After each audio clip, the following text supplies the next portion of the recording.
As a practitioner of Nichiren Buddhism for over 50 years, I have witnessed countless members experience a renewal in their lives and demonstrate remarkable proof of their human revolution, all thanks to the powerful influence of the Gohanzen. Some of these dedicated members unfortunately passed away while on the path to Kosen rufu, leaving behind a profound sense of regret and loss among their friends and families. However, what brings me the greatest solace is seeing how their bereaved loved ones have been able to bravely overcome their grief and continue advancing towards happiness. I would like to share one such inspiring story of a family who lost both parents some 20 years ago. The mother, before her passing, gathered her 3 children together and imparted her final wish, that they never abandon their faith in the Gohanzen, no matter the challenges ahead. Despite initial opposition from relatives, the siblings persevered and upheld their Buddhist practice, supporting each other through many hardships. Today, all 3 continue their mission for Kosen rufu. The eldest daughter is a mother of 7, the second a mother of 3, and the youngest son a father of 2. Each has built a happy family, and I can vividly picture their late mother's proud smile, knowing her children kept their promise. As Nichiren Daishonin states in The 3 Kinds of Treasure, because of the significant benefit accruing from the revered Madhgalyayana's belief in the Lotus Sutra, he not only became a Buddha himself but his parents also attained Buddhahood. This passage speaks of Madhgalyayana, but its principle applies to all of us. When a child dedicates himself to Kosen rufu through faith, practice and study, he attains enlightenment and brings blessings to his ancestors. For a deceased parent, nothing brings greater joy than a child carrying on their mission and proving their own happiness. This is the most significant act of filial piety. As Nichiren writes in the Strategy of the Lotus Sutra, therefore, if you care anything about your deceased parents, you should become a pillar of Japan. You should become a self-made vessel of the Lotus Sutra. Another family that demonstrates this commitment is that of Mrs. Tanaka, who lost her husband to illness at a young age. Left alone to raise their 2 small children, she immersed herself in faith and took on various responsibilities within her local Soka Gakkai women's group.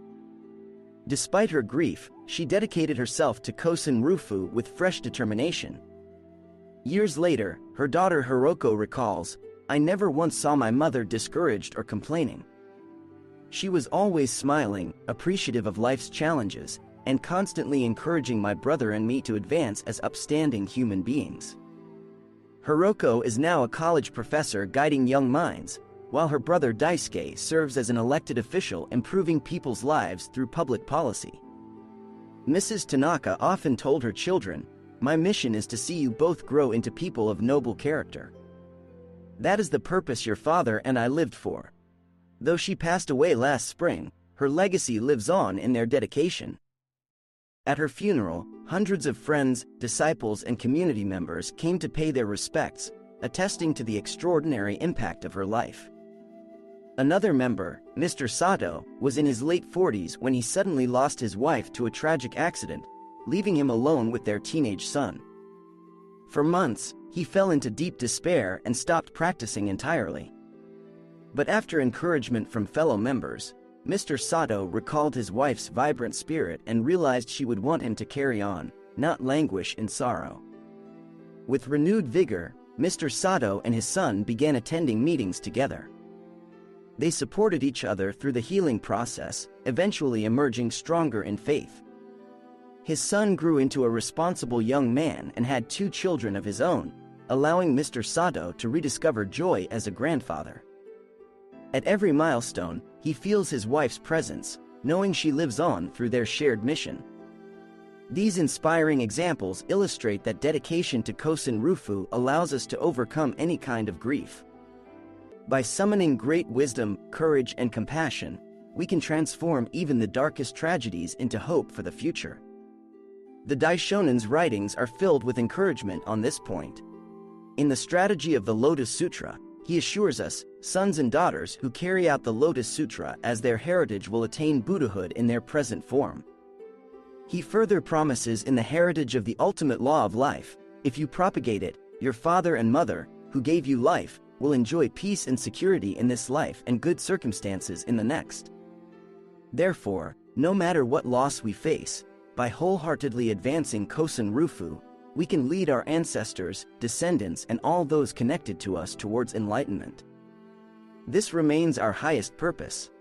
The tragic yet inspiring story of Bodhisattva Never Disparaging, described in the 20th chapter of the Lotus Sutra, perfectly captures this spirit.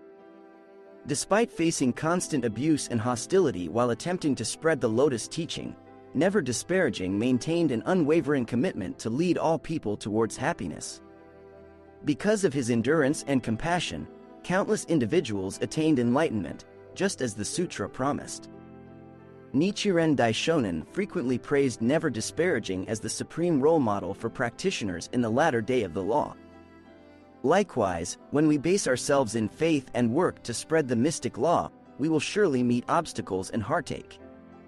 But we must maintain the spirit of Never Disparaging, who SGI President Ikeda describes as the embodiment of selfless dedication. With this mighty determination, we can overcome all forms of grief and guide others towards the brilliant light of hope. Kosen rufu is the highest relief from our sorrows, as it represents the ultimate victory of life over death. Therefore, let us summon courage from deep within, continue advancing along this noble path, and lead all those connected to us towards joyful enlightenment. This is our solemn mission as bodhisattvas of the latter day of the law. Through my decades as a practitioner of Nichiren Buddhism, I have been moved and inspired by members who overcome tremendous grief through their dedication to Kosen rufu. One such member is Mrs. Sakamoto, a quietly devoted woman I have known for many years. Though she faced profound tragedy with the loss of her only son 15 years ago, Mrs. Sakamoto has continuously advanced with optimism and conviction. At the time of her son's passing, she was left alone, as her husband had died several years prior. She had no other family and few friends to turn to in her grief. However, with incredible inner strength, Mrs. Sakamoto emerged from her sorrow more determined than ever to uphold her faith and contribute to the happiness of others.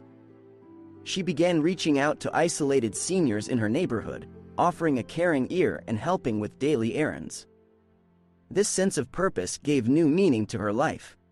During my frequent conversations with Mrs. Sakamoto, she often speaks fondly of her son, proudly recounting the fine person he grew to be, thanks to the protective influence of the Gohanzen. She is certain that he lives on in her heart and through her continued efforts for Kosen rufu. With a warm smile, Mrs. Sakamoto says, "Practicing for myself alone is meaningless. I must use my limited time on this earth to help as many people as I can experience joy." Whenever I am with her, I feel powerfully that her son's spirit resides within this diminutive yet giant-hearted woman. Time after time, I have witnessed this same scenario repeat: bereaved families discovering fresh hope and purpose through their Buddhist practice. By responding to tragedy with compassion, they attain a state of unshakable happiness and lead others to do the same. The Lotus Sutra's parable of medicinal herbs illustrates this truth perfectly. The plants beaten by wind and rain thrive beautifully, while those protected from adversity wither. Through intense struggle, we develop superior character and wisdom. As Nichiren declares on persecutions befalling the sage, difficulties are essential to the practice of Buddhism. Without them, there can be no Buddhism. When we base ourselves in Daimoku and Ginza, no tragedy has the power to defeat us. On the contrary, it becomes the impetus for profound spiritual growth that benefits humankind. I am reminded of Bodhisattva Fukyo's profound words in the 11th chapter of the Lotus Sutra. The rain falls equally on all plants, yet the plants respond differently according to their individual natures. Through my encounters with courageous members like Mrs. Sakamoto, I know without doubt that by maintaining a lion-like spirit of belief and compassion, we can transform earthly grief into the highest life state of Buddhahood. This is the path of hope shining before us.